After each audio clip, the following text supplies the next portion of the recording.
வணக்கம் கடகராசி அன்பர்களே. 2026ஆம் ஆண்டு உங்களுக்கு சற்று சவாலான ஒரு கலவையான ஆண்டாகவே அமையப்போகிறது. பொதுவாகவே இந்த ஆண்டு நீங்கள் எந்த ஒரு விஷயத்திலும் அவசரப்படாமல் நிதானமாக முன்னெடுத்துச் சென்றால் மட்டுமே சாதகமான பலன்களை பெற முடியும். வேலை மற்றும் தொழிலை பொறுத்தவரை இந்த ஆண்டு நீங்கள் அதிகமாக ஓடி உழைக்க வேண்டியிருக்கும். உடல் உழைப்பை விட புத்திசாலித்தனமான உழைப்பு, ஸ்மார்ட் ஒர்க் இருந்தால் மட்டுமே வெற்றி கிடைக்கும். நிதி நிலைமை எப்படி இருக்கும்?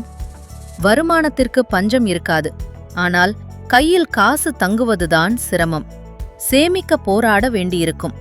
மாணவர்கள் மன அழுத்தம் இல்லாமல் படித்தால் மட்டுமே எதிர்பார்த்த வெற்றி கிடைக்கும்.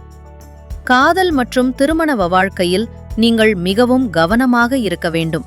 சின்ன சின்ன வார்த்தைகள் கூட உறவை பாதிக்கலாம். ஆனால் ஆண்டின் பிற்பகுதி திருமணமானவர்களுக்கு சிறப்பாக இருக்கும். கணவன் மனைவிக்குள் இருக்கும் தவறான புரிதல்களை நீக்கினாலே வாழ்க்கை இனிக்கும். ஆரோக்கியத்தை பொறுத்தவரை நீங்கள் உடலை கவனித்துக் கொண்டால் மட்டுமே ஆரோக்கியம் சீராக இருக்கும். பரிகாரங்கள்: தினமும் நெற்றியில் குங்குமம் அல்லது மஞ்சள் பொட்டு வைத்துக் கொள்ளுங்கள். ஒரு சதுர வடிவ வெள்ளித் துண்டை எப்போதும் உங்கள் சட்டை பையிலோ அல்லது பர்சிலோ வைத்துக் கொள்வது அதிர்ஷ்டத்தை தரும். வாழ்க வளமுடன்.